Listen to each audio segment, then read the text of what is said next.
Bienvenue mesdames, bienvenue messieurs dans ce grand rendez-vous de l'actualité sur Nyota Télévision. Mesdames et messieurs, voici le sommaire. Au sommaire de ce journal, les dégâts de pluie de plus en plus visibles à Lubumbashi et Kipushi. Au quartier Bel Air 2, plusieurs maisons ont été inondées ce vendredi 18 décembre 2020. Des activités bloquées pendant plusieurs heures à cause des eaux de pluie qui ont envahi les routes.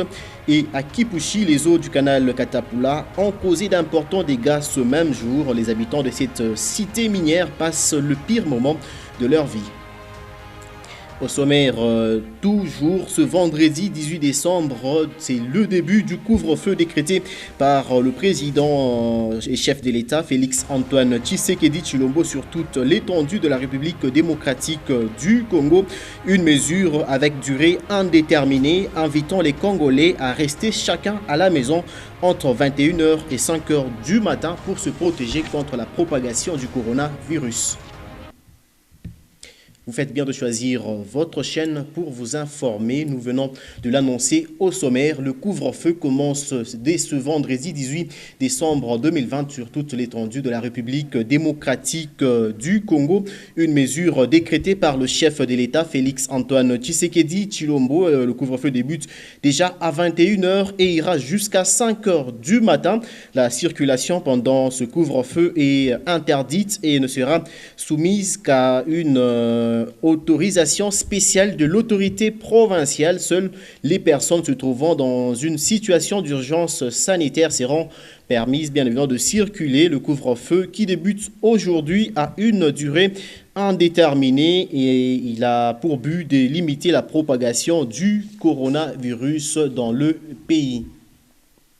Coronavirus toujours en République démocratique du Congo, mais cette fois-ci avec la situation épidémiologique en RDC. Les signaux sont au rouge suite au coronavirus. 123 nouveaux cas de Covid-19 ont été enregistrés pour la journée du jeudi 17 décembre 2020, dont 105 à Kinshasa, 9 au sud Kivu, 8 en Ituri, 1 dans la province de la Chopo.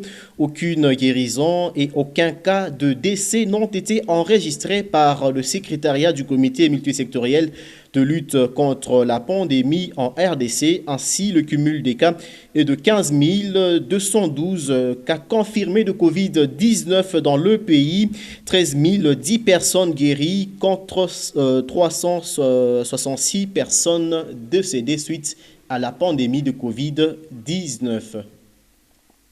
Et puis, cette mesure, toujours qui cadre avec le coronavirus et qui coïncide bien évidemment avec la clôture des examens des examens du premier trimestre, j'y arrive, pour les élèves de l'école primaire, pour bon nombre des responsables d'établissements scolaires. Les 3 premiers mois de l'année scolaire 2020-2021 n'ont pas été faciles. Un trimestre qui se clôture déjà dès ce vendredi 18 décembre 2020, après 7 mois de vacances, notamment dû à la crise sanitaire du coronavirus. Certains élèves ont eu du mal à s'adapter lors de la rentrée scolaire. Suivez ce reportage.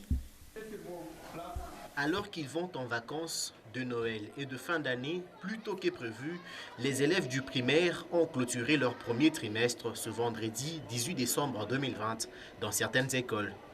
Une période de 3 mois caractérisée par une difficulté de réadaptation chez certains enfants du primaire. Nestor Kabeya est enseignant dans un établissement scolaire de Lubumbashi. Quand on a commencé, les enfants ne se rattrapaient pas. C'est vers la fin du trimestre que les enfants ont commencé à travailler un tout petit peu bien là. Les années antérieures, parce que les enfants pouvaient passer des mois en vacances. Mais cette fois-ci, les enfants ont eu, avec le confinement, 7 mois, quand nous avons récupéré les enfants, ils affichaient beaucoup de difficultés. C'est vers la fin du trimestre que nous avons eu à récupérer certains enfants qui affichaient encore beaucoup de nombre de difficultés.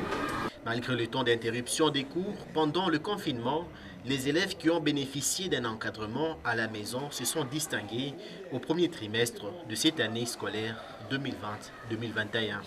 Tout le monde a réussi très bien, mais d'autres ont échoué. Je travaille à la maison et en classe. Je m'enseigne à la maison. Ainsi, les vacances de Noël et de fin d'année anticipées pour des raisons de Covid-19 risquent d'enfoncer certains élèves par manque d'encadrement à la maison. Comme annoncé au sommaire, la pluie qui s'est abattue dans la matinée du vendredi 18 décembre 2020 a fait quelques dégâts dans différents quartiers de la ville de Lubumbashi. Au quartier Bel Air 2, par exemple, la population n'a pas vaqué à ses occupations pour cause.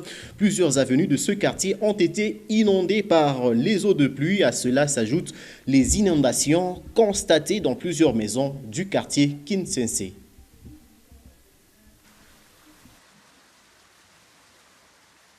C'est presque un déluge qui a été vécu par les habitants des quartiers Bel Air 2, Bongonga et Kinsense. Tous ces quartiers ont vu leurs avenues principales sérieusement inondées par les eaux des pluies vendredi 18 décembre 2020. Les avenues de ces quartiers ont été transformées en lacs artificiels. Les habitants de ces quartiers sont tous restés chez eux, impuissants devant ce spectacle.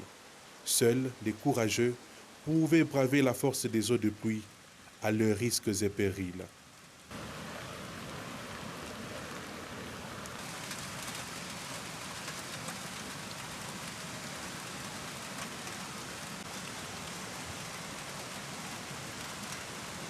Pour beaucoup, la lenteur dans l'exécution des travaux de construction de 2 ponts sur la rivière Kalaviondo serait la cause de cette situation. Mambo ya pont ile pont iko kule weka tumaturu tuko tuloko ile mai sasa unaenda kuna kwa sasa ni Antonoir kule hii mai inayala kule inashindwa inaanza kurudia ndio paka kwenda kutengeneza kule kupon kule kunenepesha kufungula tena mamilango munene tona ile mama hii itaanza kupita na kusema ingamba kuna moya kutoka batu leo batenda makazi bako masomo bote leko bloqué juu ya vula iripika partir ya makatreti isa angara wa mwenyewe manyumba bantu wako ni bloqué ata makala kuna mwaenda kausi ndio inalomba paka bakubwa bangare ma problem pai doje kuna ingia kuna mwaye humu ni mkinjimu bari chako ba Belgique bo bantu wanauza keni mapango sasa ile itakuwa ngare bungi ya batu kama tabamisha kama tafanya je ndio batu bashukufe na mai tunatoja upriere ndio tunaanza kwenda kwetu utamtonisha uyari ndio tunabakira hapa kwa mbele. Plusieurs maisons ont été inondées et beaucoup ont passé une bonne partie de leur matinée à irriguer leurs maisons. Les habitants des quartiers Bongonga, Kinsense et ceux du quartier Bel Air 2 interpellent les autorités dans l'exécution des travaux de construction des ponts importants dans leur quartier.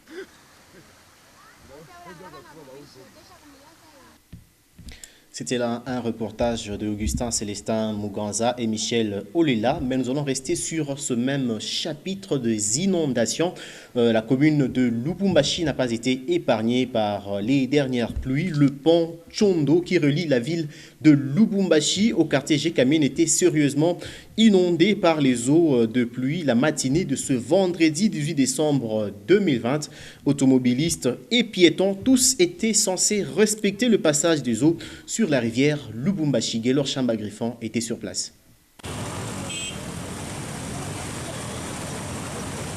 La rivière Lubumbashi a quitté son lit habituel ce vendredi 17 décembre 2020. Après les fortes pluies qui se sont abattues sur la ville, le pont Chondo n'a pas échappé à sa tradition. Ici, tout le monde respecte et observe scrupuleusement les passages des eaux sous une crainte d'être emporté. Juu pont ya Chondo ilikuwa ishakuyala mai ya mingi akukukwe vraiment moyen ya kusema nyotoka itapita bantu benye kupita ni mabilato barikuwa bashakufula, c'était vraiment difficile. Ainsi donc, la population a bravé la peur pour se joindre des part et d'autres. L'État batutafutie comme solution pa ile problème ya ile pont ya Chondo inakawa sana muta ya mvula tunonaka paka ma situation pareil inetirepete hakuna ko tu solution akweka kuile bintu bisheko population ikwe tranquille parce que bakumakaji bekuna chelewa bakuma masomo. Il a fallu attendre plusieurs heures pour que les eaux se tranquillisent afin que les passages redeviennent normales. L'équivalent du déluge, il y en a eu également dans la cité minière et frontalière de Kipushi. Les habitants de la cité minière de Kipushi, plus précisément ceux qui logent sur l'avenue en Koro ont vécu le calvaire la nuit du mercredi au jeudi 17 décembre 2020 suite au débordement du canal Katapula au point d'envahir leurs parcelles. D'après leurs propos, cette situation serait due au manque de curage de ce canal. La tombée de pluie à Kipushi, un cauchemar pour certains habitants de la cité frontalière et minière. Suivez. Inondés d'eau et sans endroit où poser le pied, c'est ainsi que sont les parcelles de l'avenue Ankoro du quartier Kipushi à chaque tombée de pluie.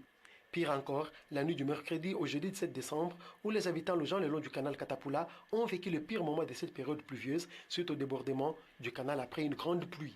À en croire les propos de ces habitants, le manque de curage depuis plusieurs années serait à la base de ces mots répétitifs. Une période ya mvula hivi bantu benateswa sana parce que trachet kuku ile fashi nye pale unaona mai kunapita, tulisemaka tena mara ya kwanza njuu ya kiko akuya prendre consent pale fashi, mais jusque là bepa na négligé. Ça c'est pour la deuxième fois na hii maperiode hivi ya mvula inapika façon vile maisha pasuke ile fashi manyumba yako mu danger. Pour certains, la façon durable de remédier à ces maux, c'est la reprise des anciennes et bonnes habitudes du Kiri. La jana iripika ina faire déborder canal banitase Katapula creusé par la jikamine. Jumi shtungar turkutu batoto tujukan babel jujo bari kanalizaka mai. Maintenant hapa banabeba kwa société ingine mayo inaanza kudeborder mu manyumba ya bantu. Hivi beko nafaa bya kama mifuko hivi. C'est rien, il faut kutafuta paka manger. Il faut canaliser du curage du canal. En attendant cela, les habitants de cet endroit devront prendre leur mal en patience. Nous allons ouvrir le chapitre sportif à présent avec le rassemblement des sportifs. Une nouvelle dynamique est en gestation des dirigeants sportifs qui se sont décidés de soutenir la vision de Moïse Katumbi Chapwe, l'amener à la magistrature suprême et leur mission. Pascal Mangala, Stéphane Chisso pour les détails. Déjà une 5e séance et le groupe prend peu à peu forme. Rassemblement des sportifs congolais avec Moïse Katumbi est le nom de ce mouvement dont Adolphe Kabamba Mwanabouté fait le président provisoire.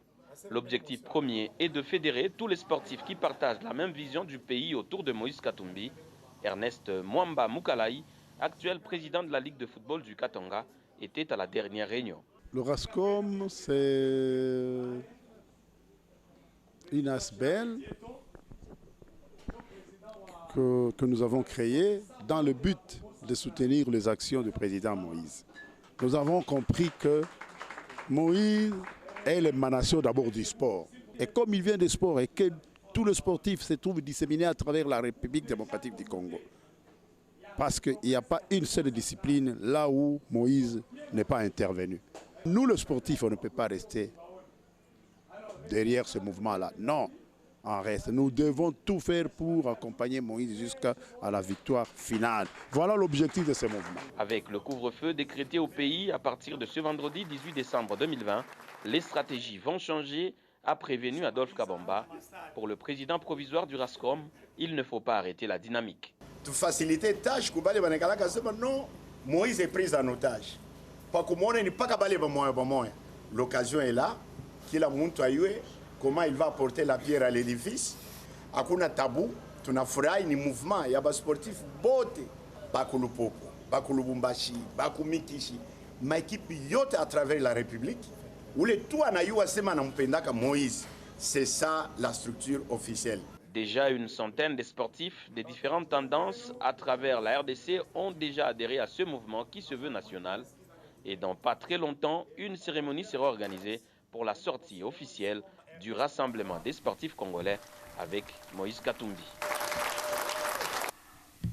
Poursuivons ce journal avec ce radieux souvenir des sportifs congolais et plus particulièrement des fanatiques du tout-puissant Mazembe Anglebert. 18 décembre 2010, 18 décembre 2020, 10 ans, jour pour jour, le tout-puissant Mazembe jouait la finale de la Coupe du Monde des clubs de la FIFA.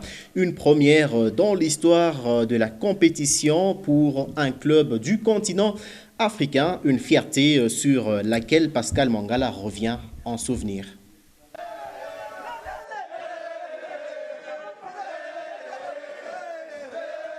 Une danse exceptionnelle dans les vestiaires après la qualification en finale de la Coupe du Monde des clubs de la FIFA 2010. Dans les vestiaires, cette année-là, le tout-puissant Mazembe et son président Moïse Katumbi avaient déjoué tous les pronostics.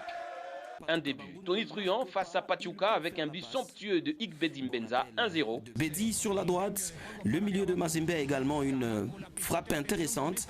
Le tout-puissant Mazembe franchit cette étape grâce à sa victoire 1-0. Puis l'exploit devant le champion d'Amérique 2-0, Fatou Kabangou, pour un but de toute beauté.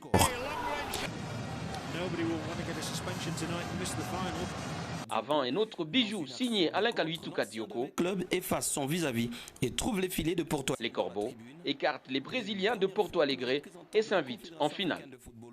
Contre l'Inter de Milan, les parades de Robert Kidiaba, très en forme pourtant, n'ont pas suffi pour éviter la défaite 3-0. Mais ce groupe de Mamadou Lamine Diaye était tellement discipliné, costaud avec comme unique star son collectif. Alain Kaluituka sera d'ailleurs récompensé avec le soulier d'argent derrière Samuel Eto'o-Fils, soulier d'or de la compétition. 18 décembre 2010, 18 décembre 2020, 10 ans jour pour jour, mais plusieurs générations parleront pour longtemps de ce tout-puissant Mazembe, premier club du continent africain à avoir disputé une finale de Coupe du Monde de la FIFA, appuyé par un groupe de 100% aussi exemplaire. Et ça ne s'oublie pas vite.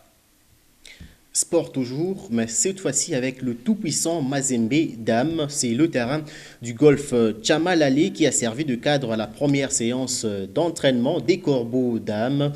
Une séance pleine d'engouement et d'enthousiasme de la part des filles de Jeff Kapondo. Suivez. Il était surtout question pour le staff technique d'évaluer le niveau physique de chaque athlète. Magui Safi, coach des filles de Mazembe, n'est pas déçu après cette première séance. Oui, ça promet. C'est juste question de travailler la cohésion parce qu'il y a, donc c'est une nouvelle équipe.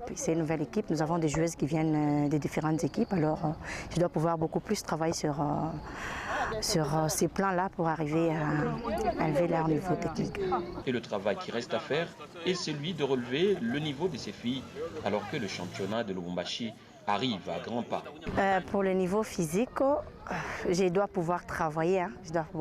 Parce que comme les joueuses viennent du confinement, il y a les autres qui ne s'entraînaient même pas.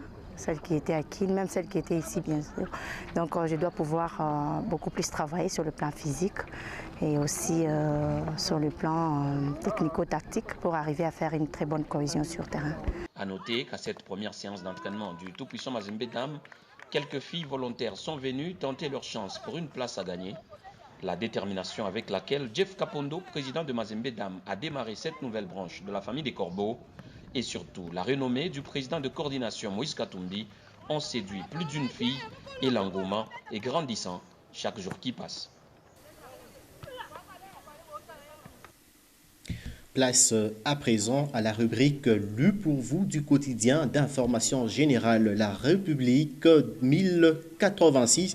C'est le nouveau numéro du quotidien d'information générale La République. Les confrères reviennent sur plusieurs sujets, notamment le démenti du décès d'Antoine Gabriel Kyungu Akumwanza, président national de l'UNAFEC. Couvre-feu dangereux, le titre phare, j'y arrive, de La République à découvrir dans ce commentaire de Pascal Mongala.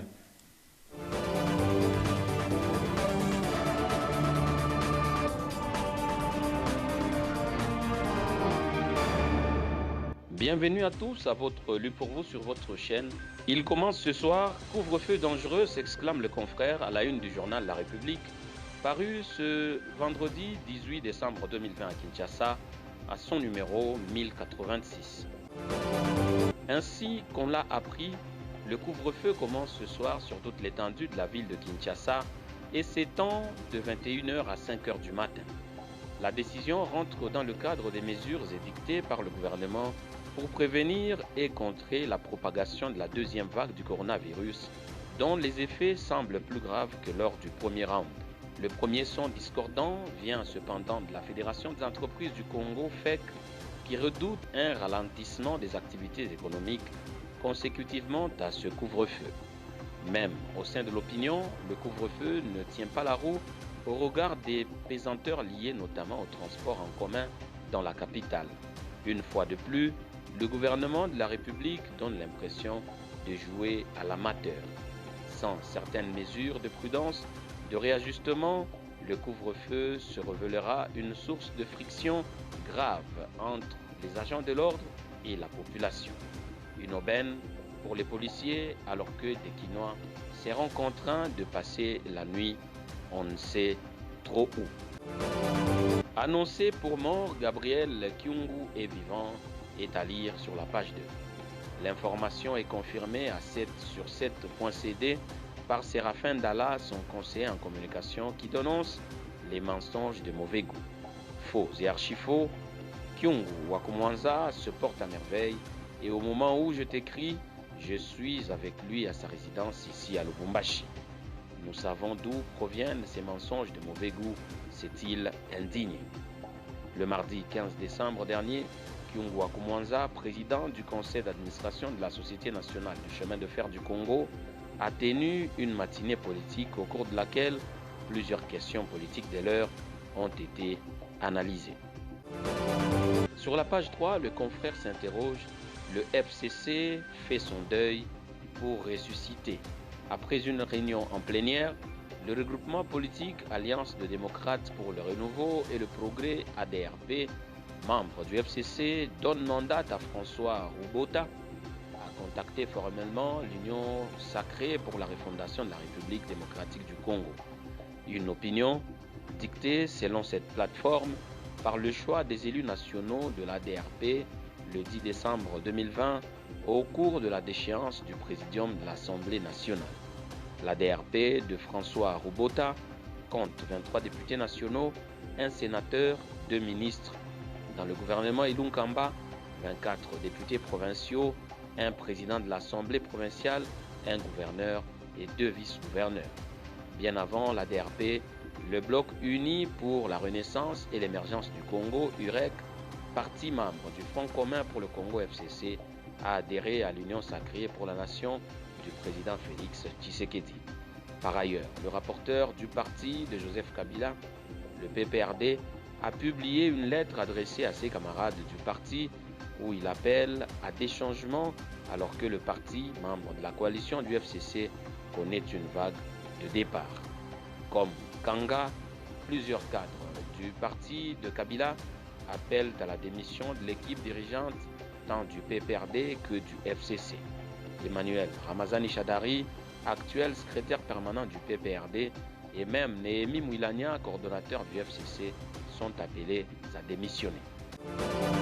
Sport pour finir sur la page 11, et c'est le noblard Ilunga Makabu défend sa ceinture devant le Nigérian Dourodola ce samedi à Kinshasa.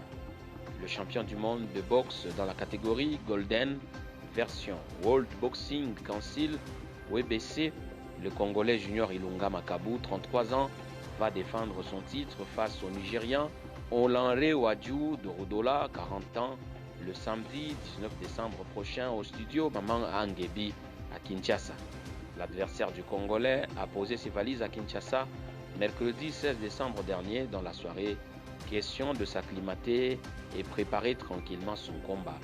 Détenteur du même titre, mais dans la catégorie Silver Agent en 2015 et 2016, le Nigérian est dans la mission de détrôner Makabu devant son public. Duradola compte au total 34 victoires, dont 31 par KO et 7 défaites en 41 combats livrés. Il est actuellement champion des lourds légers africains depuis février de l'année en cours. Quant au Congolais Makabu Ilunga, le champion du monde reste sur une série de 27 victoires, dont 24 par KO et 2 défaites en 29 confrontations. Fin de celui pour vous sur votre chaîne et dont l'intégralité est à retrouver sur www.nyota.net. Merci mesdames, merci messieurs de l'avoir suivi et surtout, tâchez de quitter cette terre en l'ayant rendu un peu meilleur que vous ne l'aviez trouvé.